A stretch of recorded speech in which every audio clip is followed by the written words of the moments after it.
Former U.S. Senator and Vice Presidential nominee Joe Lieberman is dead at the age of 82. His family says he suffered complications from a fall. Right now, I want to bring in our political commentator, Alyssa Farah Griffin, our senior political commentator, Van Jones, and CNN chief political correspondent, Dana Bash. You and I covered Joe Lieberman for many years. Talk a little bit about his legacy as far as our country is concerned.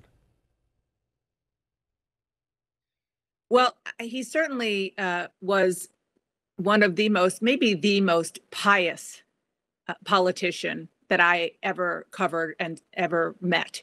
And he was well known as a very important Jewish figure. But it's not just that he was Jewish, Wolf. It's that he was an observant Jew, very open and proud of his Judaism and his traditions. And that, no question, led him through a very long career of politics. I mean, he started out in the Connecticut State House. Then he became Attorney General in Connecticut. And then, of course, was a senator in the U.S. Senate for almost a quarter century. And Wolf, he was very well known as pretty hawkish on defense issues and on some domestic issues. Some of his positions when it came to international relations certainly set him apart from his party. And that led to some fraying with the Democratic Party, so much so that even though he was the vice presidential pick for Al Gore in 2000 and came within a little more than 500 votes of becoming vice president of the United States, it wasn't that long afterwards that he, maybe about a decade, not even, that he was challenged from within his own party in the United States Senate, at Connecticut Senate Democratic primary, and he lost. And then he ran as an independent and he won again. And that kind of sums up the career of Joe Lieberman. The other thing that I think people might not realize is that the entire Department of Homeland Security, Wolf, was created in large part because it was his idea, along with others, but his main idea. He spearheaded the idea after 9/11 of bringing all of these disparate departments and agencies that didn't communicate well enough pre 9/11 into one umbrella organization, and that is the Department of Homeland Security. And that was in a large part what he did. And I will say that we're already getting statements from his former colleagues, Chuck Schumer, saying how devastated he is. Susan Collins, Republican of Maine, who often traveled with Senator Lieberman, Senator McCain, Senator Graham, said that she is simply heartbroken. And we're going to continue to hear that throughout the evening. There's no question about it. Yeah, a lot of us who knew Joe Lieberman well are heartbroken right now. Van Jones, Lieberman was the vice presidential candidate with Al Gore, as we all remember, back in 2000. How do you think Democrats in general right now should remember him? Well, I mean, there's kind of the tale of two Joe Liebermans. Why was he the vice presidential pick? We have a big party. A lot of people could have filled that role. Coming out of the 90s, the Bill Clinton White House had been rocked by scandal. There was a sense that maybe Bill Clinton was a tarnished figure. And Al Gore had to figure out, how can I signal to people that this is going to be a button-up operation, this is going to be a high-integrity operation, my White House is going to be run by adults. I'm going to get Joe Lieberman. Because his reputation, his standing, the esteem that he was held by the whole country, that was the biggest single way he could signal the kind of man he wanted to be associated with. And it was very important for Gore at that time. And so, and again, as was just said, came within a couple hundred votes of becoming the first Jewish vice president, would have made history doing that. And given his heart for service, would have been a fantastic vice president, no doubt. At the same time, when McCain ran against Obama, Joe Lieberman actually endorsed John McCain, which on the one hand is a beautiful statement of bipartisanship, on the other hand was heartbreaking for Obama folks like myself to see a great figure like that walk across the street and hold hands with the other side. And that is also Joe Lieberman, independent, tough-minded, isn't going to go with popular opinion, is going to go with his own heart. Sometimes that helped Democrats, sometimes it hurt our feelings, but a lion of the Senate and a legendary figure for sure. Let me get Alyssa Farah-Griffin into this conversation. Alyssa, Joe Lieberman was very, very, very independent-minded.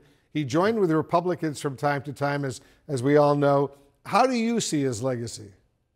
Well, first, I just want to say condolences to Senator Lieberman's family, his wife Hadassah. I mean, he was truly a consummate statesman. And hearing this news, I couldn't help but feel like this is in some ways the end of an era. He really encapsulated the idea of bipartisanship and championing the idea of working across the aisle. He saw it as a virtue. He didn't feel like he had to fit into one box or only play for one team. He truly focused on the priorities of the American people. And he's such an interesting person to reflect on in this political moment because he so strongly decried toxic partisanship. I mean, a remarkable legacy to Van's point that he was on a Democratic presidential ticket and was very seriously considered years later to be on a Republican presidential ticket. I think it speaks to his character, the seriousness of who he was in the Senate as the statesman, as this policymaker, but also someone who is just universally respected by both sides of the aisle. Yeah, it's so true indeed. Everyone stand by for a moment. I want to bring in a longtime aide to Joe Lieberman. Dan Gerstein is joining us right now. Dan, our deepest condolences for your loss. I know you worked very closely with Senator Lieberman over these years. How are you remembering him tonight? Well, thank you, Wolf. It's a sad day, still a little bit of a shock. I guess hearing some of the other guests talk about the two I's, as we like to say, integrity and independence. And, those are the values that Senator Lieberman stood for, will always be remembered for. As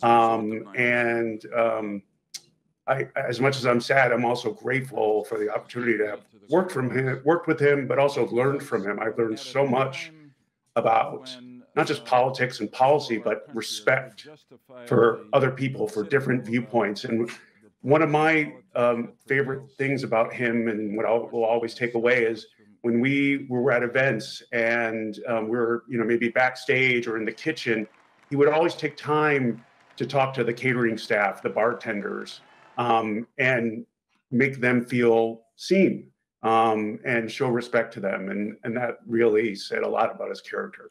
Yeah, it certainly did. You were a top advisor at Senator Lieberman's side through multiple campaigns. Tell us a little bit more about your experiences with Senator Lieberman over the past few decades. Sure.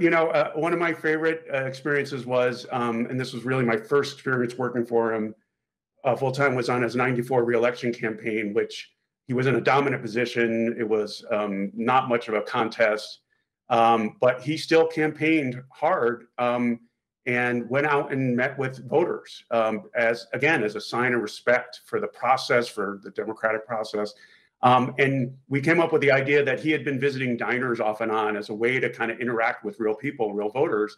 And we put together a tour, and I had the opportunity to kind of drive with him and oftentimes drive him to on some early morning stops to diners across Connecticut. And again, it was remarkable to see a man who was very comfortable sitting in boardrooms with CEOs, in meetings with heads of state, with presidents of the United States, but also being very comfortable talking to cops, factory workers, teachers, the kind of people he would meet in diners and take their questions and take them seriously. And he was as much as he was a statesman and a master of policy and negotiated some very important piece of legislation, he also was a master retail politician. And it's a rare combination these days, particularly in the digital era. So bottom line, Dan, what do you see as Senator Lieberman's legacy right now? Well, I mean, I think the word statesman, I think, will be attached to his name, and integrity. And sorry, phone is ringing off the hook. The way he worked across the aisle and tried to build coalitions, in an era when compromise increasingly became a dirty word, he he still believed in the power of compromise and being in a position to,